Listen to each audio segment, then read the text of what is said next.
आप जानते हैं मैं अपनी जिल्द का बहुत ख्याल रखती हूँ क्योंकि मैं मेकअप नहीं करती। उसके लिए वाइटल सोप ये मेड इन पाकिस्तान है। इसकी ना सिर्फ खुशबू बहुत अच्छी है बल्कि ये आपके चेहरे के लिए भी बहुत अच्छा है। मैं जब इससे हाथ धोती हूँ तो बड़ी देर तक मेरे हाथों से लेमन की खुशबू आती है जो मुझे बहुत पसंद है। और चेहरे से सारी इम्प्योरिटीज सारा ऑयल सब कुछ ख़त्म हो जाता है। अच्छी तरह से चेहरे को पानी से धोने के बाद आप वाइटल सोप को अच्छी तरह से झाग बनाकर अपने चेहरे पर मलें। मैं चूँकि अक्सर सुरमा लगाती हूँ इसलिए आँखों के नीचे ब्लैक हो जाता है, तो वहाँ पर बहुत अच्छी तरह से इस सोप को मलती हूँ। मलने के बाद इसको ठंडे पानी से अच्छी तरह से अपने चेहरे को धो लीजिए।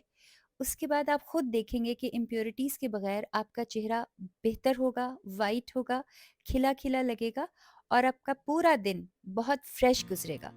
You must try Vital Soap. This is my choice.